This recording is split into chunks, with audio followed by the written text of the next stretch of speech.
महादेव की जय, पवन सुत हनुमान की जय, परम पूज्य सदगुरुदेव महाराज की जय, सिकटी पवन धाम की जय, राम जानकी भगवान की जय। जय बोले यमन की जय, नहीं बोले यमन की जय, येती वती रेंगे यमन की जय, घर में सुते यमन की जय, बैठे यमन की जय। रागी तोर साल भर पनवानी भजन दिन मुलत गाय बन खड़े गंगा हाँ हमा काठेंगा गाय पदे में तोर सन जाय बोला बोझे तोर सवाद बरा है दई वो इसलिए सही तो हमल तो चाय बनाया की बारी दे हो गए कहा हाँ हो वैसन बात थोड़े ने कैसन बात है गो हमन बैठे तक कबे लिखे खरी असन जय जय की चिल्लावत हम काबर जानता काबर है हमन ठेका वाला वो ये मन 1 रुपए किलो में भगोर के खावा तो धप्पोर के जमींदार बन के बैठे थे मन ये बार रोजी वाला दई बिना तियारे काम नहीं करे सही बात है रागी नारी दुखला नारी जानते का कैसे बाबा जात वाला एक थोर को दया में नहीं लागे काबा रोजगार घंटी गोदी खुलते भैया 3 बजे 3:30 बजे रात की नुकथान अंगना दुआला बटोरथान चूल्हा चौकी लग सपाटथान लोग लइका माने स्कूल जाई के उतर धोरा रांधथान जवा रापा धमेला कुदारी धर के तरिया में रोजगार घंटी गोदी फेंकल जाथान जवा जवा धमेला माटी फेंकथान ये शरीर के खून ला पसीना बना धरती में गिराथान और बाबा जात मन मेट मुंशी बनन कई के भरदा कल भैसा बरकत के टाइम जा वैसन बात न है वो हम लिखा पढ़ी करथन दई माड़ी मोड़ के बैठे रहथन माड़ी माड़ी पिराजत है यार काक सदी बैठा तो जानता अरे घर में लोग लेकर सपाटे बढ़ावे घर पुलिया सपाटे बढ़ावे गरवा गाल देके बढ़ावे जे घटम दर दरवा का सुते ते के बढ़ावे ओकर नाम कैला का था जोरबन और रोजगार गारंटी पैसा देवाबो की के लिखा पढ़ी कर ते समझे नहीं असो कैसे का खोरवा लागड़ा रहते ते करो हाजरी भरे लाग थे अंधवा कनवा रहते ते करो हाजरी भरे लाग थे काबर कमाए लग नहीं सके लेकिन खाए बर तो सकते ऐसे का ते कर हाजरी लदान न पड़ते ए रागी उइल बुजुर्ग सियार मन कहावत में कहे गए हैं बड़े बड़े ऋषि मुनि महाज्ञानी मन कहे गए हैं आगे भगवान के प्रति हाथ रोपा का जकाक नहीं लगाई कतना तिकर हाथ कांपे कथे भाचा मारे का झन का पौधा हो आदि भगवान के प्रति मुंह लग जा काग ना नहीं लगा है कथे ना तिकर मुंह ढाले पानी गिरते कथे मुंह ढाल ले पानी गिरते मतलब साफ है लरही हो जाए लरही हां तो अपन लरही नहीं होना अपन हाथ लानी का पाना है कहां बैठे हो काकर भरोसा में बैठे कौन न देखे बार बैठे हो ये भजनहीन के थोथनाल देखे बा आई पोकरवा न है का ए रागी मोर थोथना तो टू चैनल खोल के देख जगह जगह देख डारही लेकिन काकर भरोसा में बैठे काकर आश्रम बैठे हैं काकर दर्शन पाए के लाश में बैठे हैं तेरा यही मन पूछा तुम्हें है नहीं जेकर भरोसा लगा के बैठे मोर दे देता हो ओकर प्रति जोर से जयकार ना लगाओ ताकि हाथ ऊपर टांग के है नहीं देव जय शीतला मैया की जय ठाकुरदा भगवान की जय सियापति रामचंद्र भगवान की जय परम पूज्य सदगुरुदेव महाराज की जय सिकटी पवन धाम की जय राधे राधे श्याम से मिला दे राधे राधे श्याम से मिला दे श्याम से मिला दे राधे राधे प्रेम में नारी शक्ति की जय नारी शक्ति की जय दरे ओकर बराउ जोर से हाथ उठ गए दाई साए साए 1000 नारी शक्ति की जय की तो जोर से हाथ उठ गए और नरवा गोद गोदामन के पूछैया नहीं और कल के दिन में चूहरी बारा अपन का नाम हो जाएगा ना हाँ। बाबा जाति को नो टेंशन। ये दादा सबो तोहरे नाम में चढ़ जाई का करबो गली खोर में की यात्रा बोदाई बोलिए प्रेम से वृंदावन बिहारी लाल की उमापति महादेव की जय जलनी जय ज्वाला ऐसा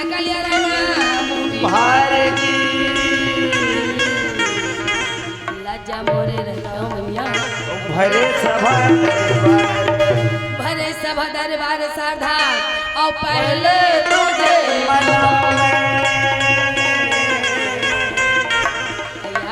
में भी राजो मैया बोलिए प्रेम से वृंदावन बिहारी लाल की जय उमापति महादेव की जय सियापति रामचंद्र भगवान की चोए बांधा पवन धाम की या जैसा ना ना ना ना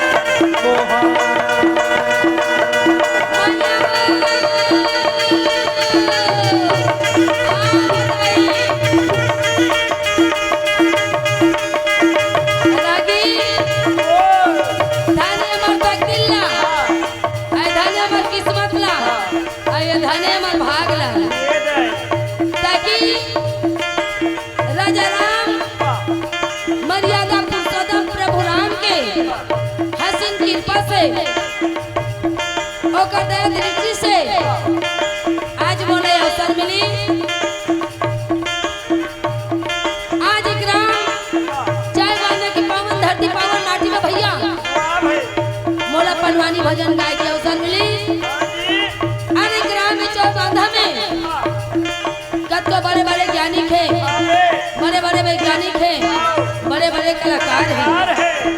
अरे ग्राम चाय बांधने की पावन धरती पावन नाटी में कतो बड़े बड़े वैज्ञानिक कलाकार मन आगे अपने कलाकारी दिखाई प्रदर्शनी लगाई कतो प्रदर्शनी लगा के चले घरोगे तो मैं तो कम क्षेत्र ले लो भैया मोर दाई दीदी मोर काकी मोर मौसी मोर बड़ी मन से निवेदन है ताकि मैं पढ़े लिखे नहीं हो मोर दाई दीदी हो नीचे टाइम चाटा अड़िया स्कूल के मुहाकी नहीं खुले हो ताकि महाभारत की कथा में गलती हो जाए गीत गोविंद में गलती हो जाए बात में गलती हो गई तो अपन बेटी अपन बहनी समझ के मोला माफ कर दो ताकि जय गुरुदेव पनवानी पार्टी सिरकटिया संघ ग्राम शुक्ला भाटा जिला धमतरी विकासगढ़ नगरलोट और सबे लड़को ना मोर पनवानी पार्टी तरफ से अय गंगाबाई मानिकपुरी की तरफ से कोटि कोटि धन्यवाद नमन स्वीकार करो नमन स्वीकार करो ए रागी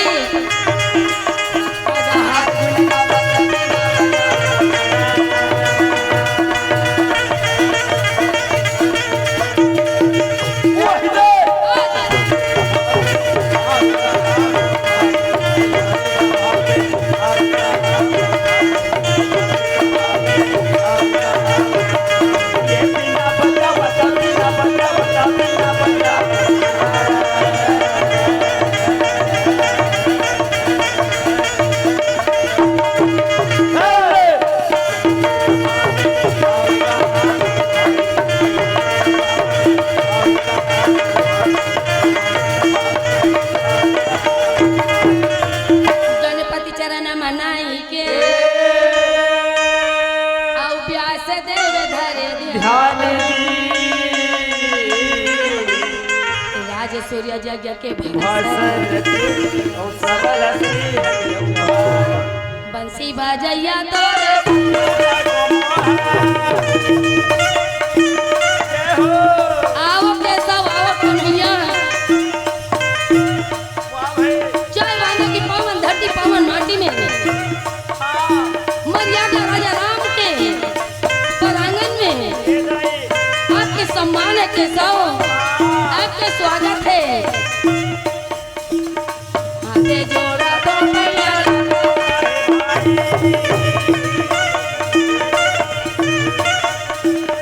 आज रात भैया भगवान जी का नहीं वर्णन करे आज रात कहने लगे भैया भरत सभा दरबार में पहुंचे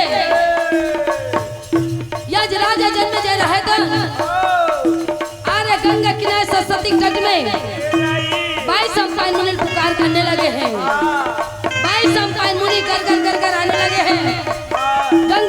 सती तक में नैनी चाल मैदान में हाथ लगा के बैठे।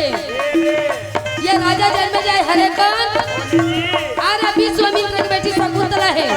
शकुंतला के बेटा भरत है। भरत के पिता राजा दुष्यंत है। साधु संतमात्मा के अग्निकुल जन्म राजा शंतनु है। वेद व्यास के देवी श्री राम विचित्र भी चित्रांगद है। विचित्र भी का बेटा पांडु है। पांडु का बेटा पांच भाई पांडव है। पांच भाई पांडव में अर्जुन की बेटा अभिमन्यु है। अभिमन्यु का बेटा राजा परीक्षित है। राजा परीक्षित का बेटा राजा जन्मेजय। ए भैया आसन लगाए मोरा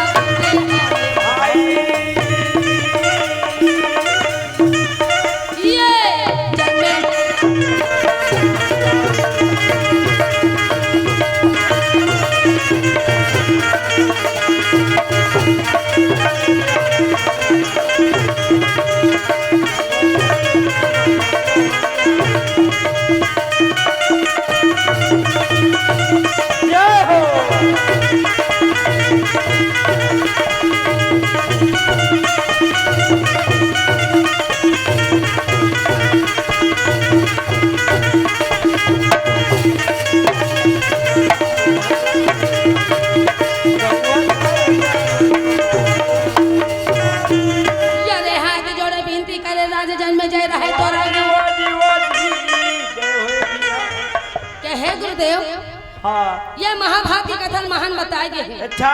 महाभारत की कथा में कौन से रंग है? हाँ। महाभारत की कथा में कौन से पुण्य है? अच्छा। महाभारत की कथा में कैसे महान है? जय हो। भाई सम्पायन मुनि कहे बेटा जन्मेजय मर्यादा से चलने वाले राजा राम मर्यादा पुरुषोत्तम की कथा है रामायण के। हाँ। महाभारत की कथा हाँ। जौन भक्त जो प्राणी महाभारत की कथा सुन ली हाँ। जेकर सातों पुरखा सातों पीढ़ी तर्ज थे। रोम रोम में कुटकुटी पर रही। हाँ। सर्दी जुकाम बुखार रही। हाँ। यारे महाभारत की कथा के सुने ले सुआ सही उड़ा जाते कहने लगे। जेला कथा पाप नाशनी गंगा की कथा। जय हो। है ना? जेला कथा पाप नाशनी गंगा की कथा। कतको या शरीर में कुट कुट के पाप घिरना भराए रही। तो गंगा के नहाए बदाई हो। हाँ। ये पापी चोला निर्मल हो जाते। निर्मल हो जाते तर जाते। यारे भाई सम्पायन मुनि राजा जन्मेजय महाभारत सुनो बेटा जन्मेजय। हाँ। महाभारत की कथा सुने में आसन लगा के बैठे बैठो बैठ के हंस। हाँ। कौन जगह की कथा श्रवण करना चाहत हस? रागी। हाँ। मैं तोला पूछा था सॉरी। हाँ पूजदा ना वो यात्रा मांडर पूजदा। आ तो पुण्य होती घालो है गा। हाँ।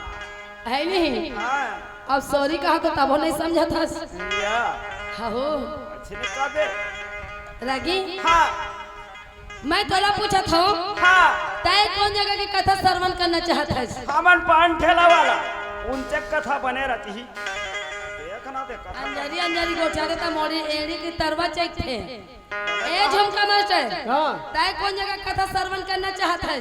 मोला तो 120 चमन चटनी बनला वही तू और मुंह में आगी लगाते हो दई हो। वही में नशा लगी। हां ए मन्नी जाने वो मोला पूछ ते का कौन जगह कथा सुनना चाहता है गा? ते हमर कथल बतानो काली कहां गेन कहां आएन कैसे करेन तेला बता। कहां गए कहां आए? काली में कहां गए हो जानता है? बताना भाई। वो ते गांव ला फिर भुला गए हैं। सराय पाली बसला के रहंदाई हो। 3-4 बजे रात ले आहन पहाड़ ले। हैं? तब ते कौन जगह कथा श्रवण करना चाहता बेटी मास्टर? मैं वही कहा रू हमर कथल बता की कब तोर कथा अच्छा पूरा ते कथा बात कर था दिया। ए रागी। यार ये पान ठेला वाला कथनो है।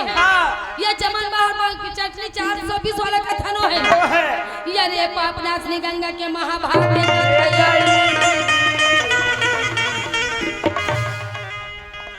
आज यही पाप नाशनी गंगा की महाभारत की कथा राज सूर्य यज्ञ की कथा सुनाने लगे हैं। अच्छा। राज सूर्य यज्ञ। अब हमन काय कथन? हाँ। यज्ञ हुमन होत हो यज्ञ हुमन। आई महाराज आगे का दई। हाँ। यज्ञ करही तैसे लागत हुमन डाली तैसे। यज्ञ काला काला है वो। यज्ञ काला कथे हाँ? काला कथे यज्ञ गोढ़ा तक गया थे तेल आज्ञा कथे तो अजब बात थोथना कही कठान पड़ देते तेल कस्तूटी कथे आया? अंग्री यज्ञ आता ना लिया दे तेला यज्ञ कथे हाँ कस्तूटी कथे होय बारो तो तेला कथे पर अज्ञात पिछात वो कस्तूटी हो गए एला कथे यज्ञ हाँ और यज्ञ काला कथे मानव जीवन लाख 84 होनी भटक के आए हैं तो ये मानव जीवन अपान तब भगवान का दर्शन करे खाती जागे बर रहे थे तेला यज्ञ कथे एला मानव यज्ञ हाँ मानव यज्ञ हाँ जब मानव मन बैठी मानव स्तन मन हाँ। तबेत महाराज यज्ञ हुमल करहीगा ये दे है नहीं ये रे बैसम पान मुनि रहा तो जन्म कहने लगे तोरे बंसी के धुने हागा मोरे मनला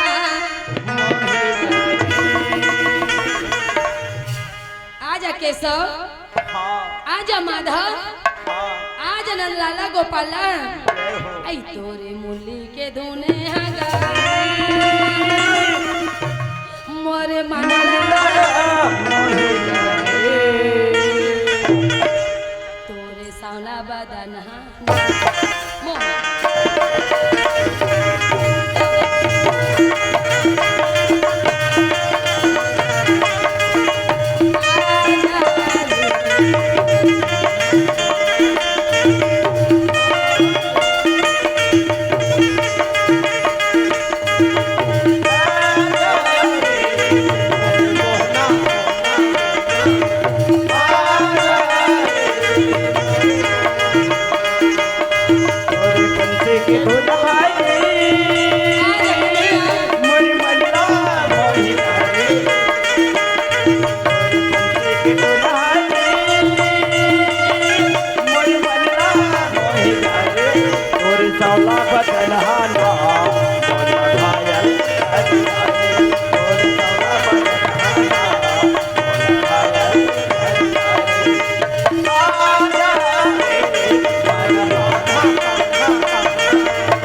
घुंघरू चुंदी करिया बड़े सुंदर कथावे दुनिया रे बंसी धरे पीवे रहे दुपट्टा कथावे भैया रे जय हो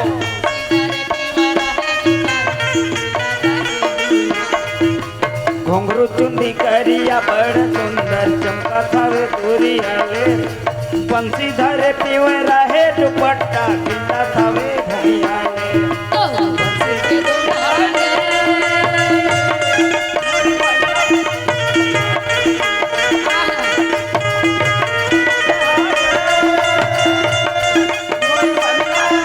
तोरी सावला पटरहाना मोला घायल करिया रे तोरी सावला पटरहाना मोला घायल करिया रे आजा रे मन मोहना मोहना मोहना आजा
रहे तो देव ऋषि नारद 3 लोग 14 मोल भ्रमण करत रहे। हाँ 22 सम्पायन मुनि राजे जन्म जेल कथा सुनात रहे। अच्छा यार ये के समय की बात है रागी,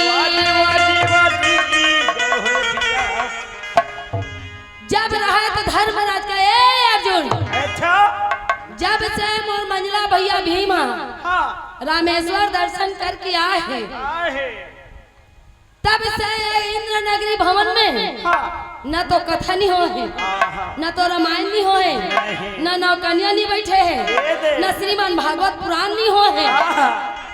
यार यही साथ साथ में दोनों ठन के नारियल फूट जाती सरागी। कैसे फूट जाती? हाँ अरे रामेश्वर दर्शन करके आखे जगन्नाथ ले आते, राजीव लोचन ले आते, ओहला परघा के नाम थे हुमन धुपन करवा थे। पंडित महाराज बैठा थे, हाँ बैठा थे नहीं हाँ सुंदर चढ़ावा देते पंडित महाराज ला। हाँ अरे जाओ गोटिया हाँ तो सतपुर का 7 पीढ़ी तर गए गंगा नहा डारे, ये हो आशीर्वाद देते।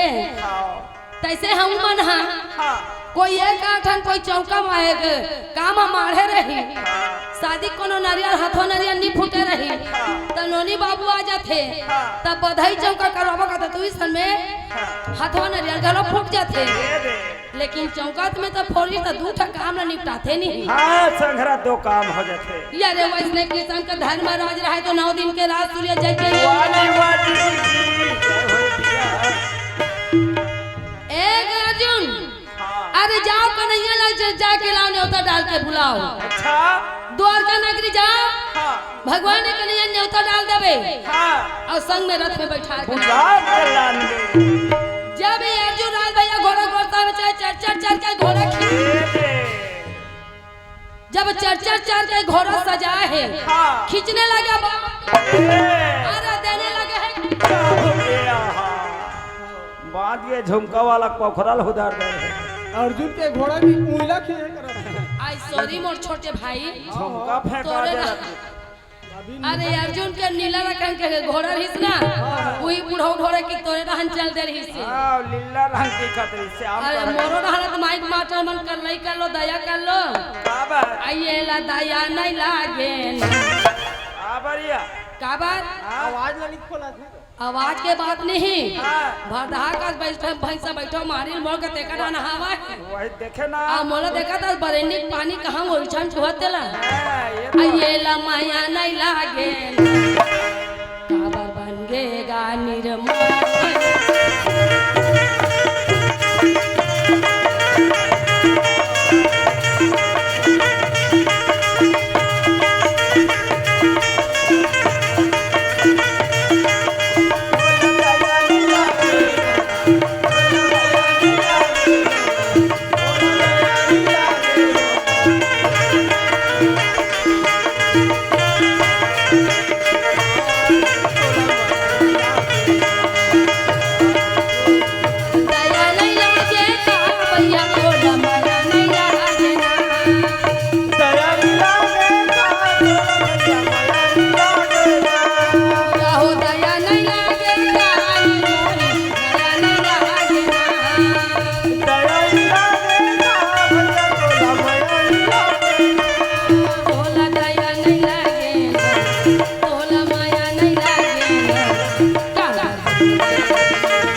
अर्जुन खींचने लगा बाग डोर देने लगे हे जब अगर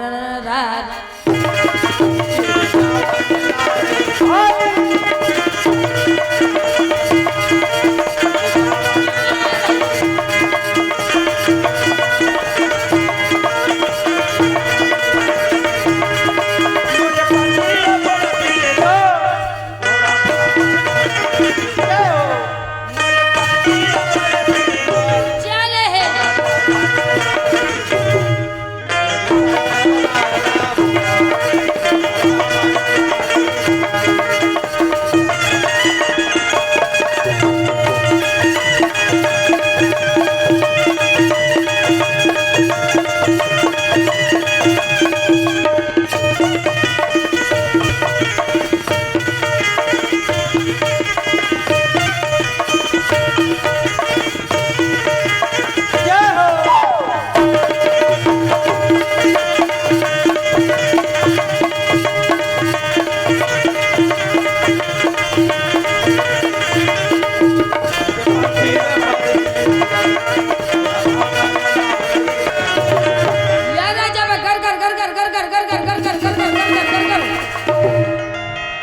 के पहिया बाजे हैं हाँ, टपटी पटपटी पटपटी पटपटी पटपटी पटपटी घोड़ा के टापू बाजे ना बजत है। बाजत है हाँ, तो हमन सुना था हाँ, सुनात है। सही में हाँ। यार देवी रुक्मानी के कान में आवाज जाने लगे है रागी वाजी वाजी देवी रुक्मानी के कान में आवाज चल दी हाँ रथ के पहिया बाजते गर गर गर करते हैं हाँ घोड़ा का टापू बाजा टपटी पटपटी पटपटी पटपटी यार साथ के साथ खन्ना 16 कन कुबरी महल ले देखने लगे वाजी भाग भाई के दही आई काकर घोड़ा के रथ है काकर रथ के पहिया है वो गर गर गर गर बाजते हैं हाँ आई काकर घोड़ा का टापू है वो बनावत है टपटी टपटी बाजते हैं आज नजर पर साय देवी रुक्मानी देखने लगे हैं हाँ सात खत के सतखंड 16 खंड कुबरी महल ले हाँ मुँह ले पल्ला छान के भागा है हाँ यार देवी रुक्मानी रहते आने लगे हैं वाजी वाजी जैसने अर्जुन हाँ रथ है ऊपर ले भैया नीचे में उतरा थे हाँ। वो की समय कथे हाँ। ये दे अर्जुन हरस का मोरा देवी रुक्मानी मोरा पूछे लगे तेने कोने नहा कार्य कामे हाले ये देवी रुक्मानी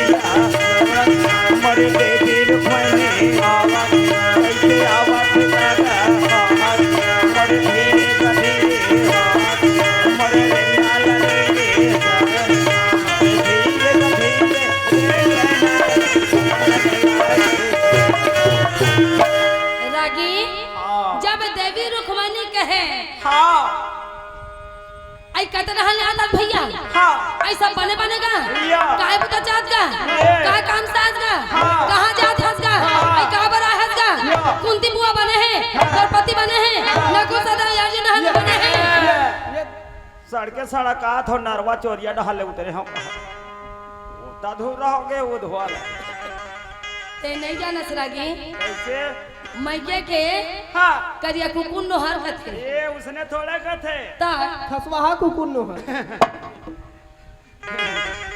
मैं के बंडू कुकुर नो हार कथे भाई ए रागी खावत रथन गा हाँ। मैके के कोई पहुना सगा आ जाते हाँ। तो खावत कावना ला मन छोड़ देथन हाँ। अन्नपूर्णा माता का अपमान का कमन मैके सगा की बहु ये रे है नहीं हाँ आज का अन्नपूर्णा माता पैसा बने बने का काम के रहा है कहा जाता काबर है हाँ अर्जुन का थे हाँ दीदी सब कुछ बने बने हैं हाँ मैं काम लेके आ रहे हूँ का काम लेके द्वारकाधीश कहाँ तेरा बता दे आई जे जाना तो तेजन द्वारकाधीश ला पूछता होगा हाँ वो द्वारकाधीश से का काम रहे तू मान ला यारे कौन ओकर से काम रहते ना